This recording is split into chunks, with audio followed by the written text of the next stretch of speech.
Okay, good morning. Happy 2018 to all of you. Haven't seen you guys for a while, so welcome back to school. Glad to get this back in order and in session. Well, talk about the program. It seems like it's been a long time since we talked last, but yet at the same point, seems like yesterday when we went on break. So while we went on break and everything went on, we were able to play.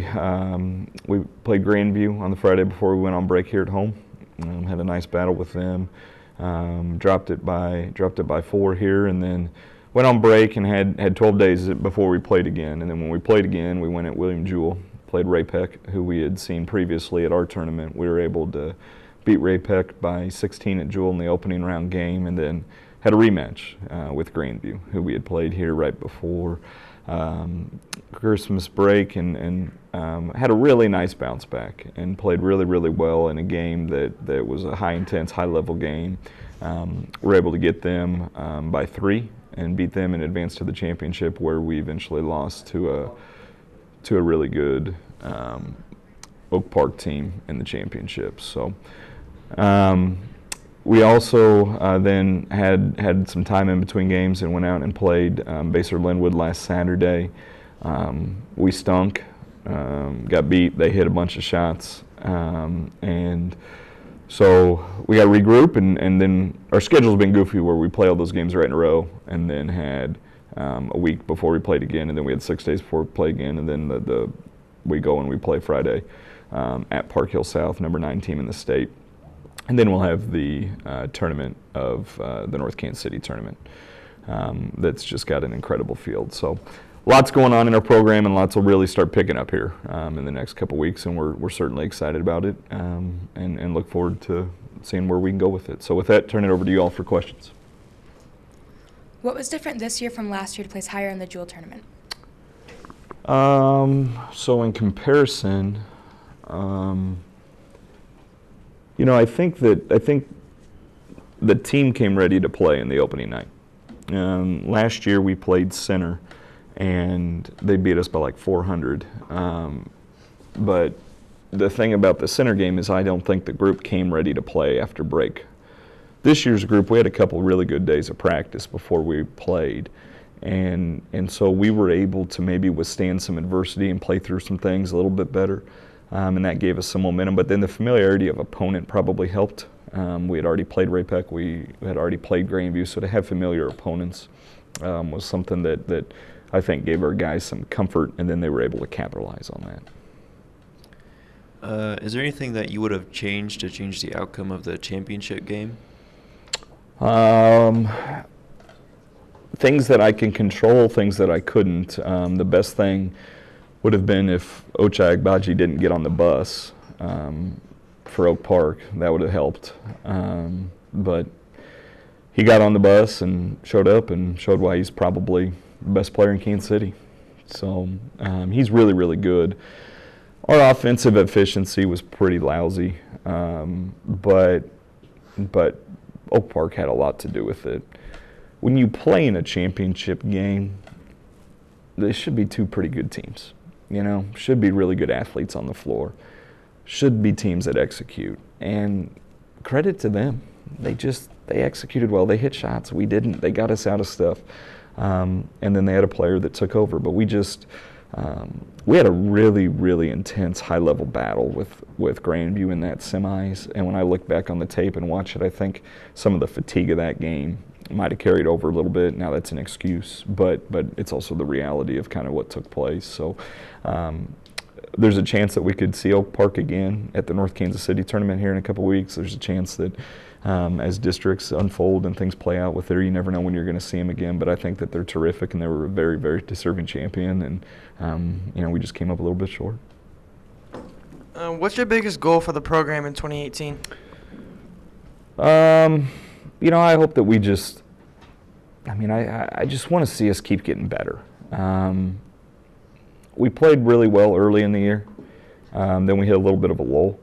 And now that we're back into the routine of school every day, of our lifting program, of our practice structure being what it is, I'm optimistic that we'll just continue to improve. And that's really what I'm focusing on with this group, because if we can keep improving, I like our talent, I like our toughness, I like our chemistry, then we'll just kind of see where it goes.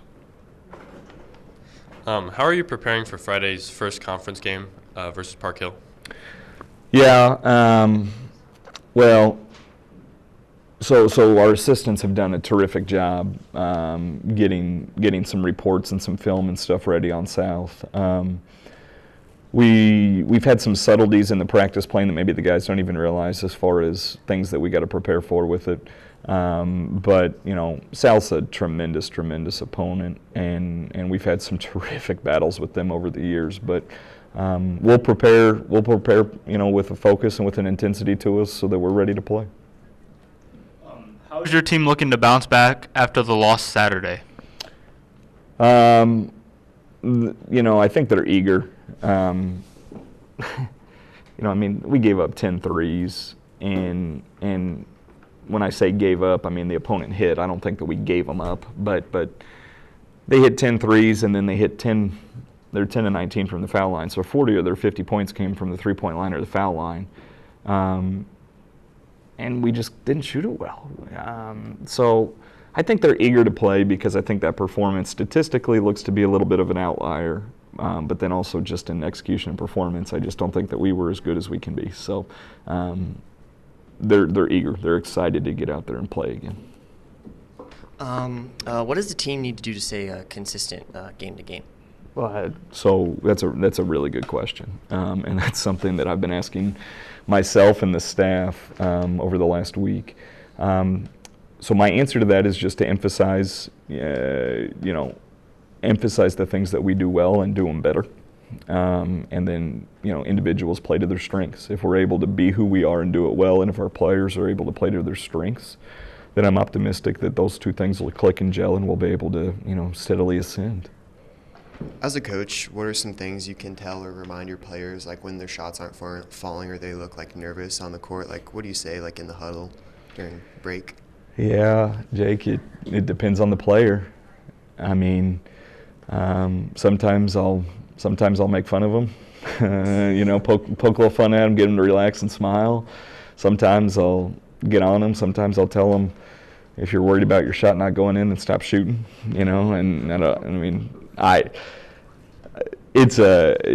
It just depends on the player. When I say make fun, I think you have fun with them because they're trying.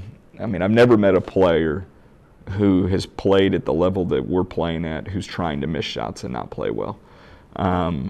But the only criticism that I have is shot selection when they're not going. If you're taking bad shots, then that's a whole other situation, where if you're taking good shots and they aren't going in, that's the nature of the game sometimes. Yeah. What do your boys need to do to stay consistent game to game?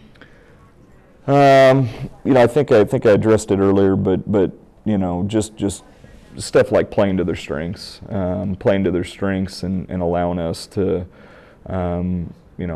have a mentality that is mature and that's focused, and if we can do that, then I think we'll get a little bit better at it. What stood out about Robbie in the tournament for him to win the MVP? Yeah, so Robbie was named to the all-tournament team at Jewel, and I think he played really at a high level. He's drawing the other team's most attention, so other teams are putting their best defender on him, but yet he's still performing, and he's performing in a variety of ways, whether it's shooting threes, getting to the goal. Against Grandview, did a really nice job of keeping us in the game in the third quarter when we were making a run down 6 at half to come back. So he's a stabilizing force for us, and then you just watch him play. You understand his natural talent and ability. But he's now won a couple of all-tournament team awards, a couple of accolades during the season, and it's a compliment to him and how well he's playing. With that, I'll wrap it up. We'll come back, next week, and when we come back and talk next week, we're looking at having some games down, and then getting into a routine of how it's going to go the rest of the way when we look at our schedule. Tuesday, Friday, kind of from here on out with a really good conference. 4 of the 6 teams in our conference are in the top 15 in Kansas City, according to A10 Varsity, top 20, I guess, now. Our conference competition is going to be really, really good.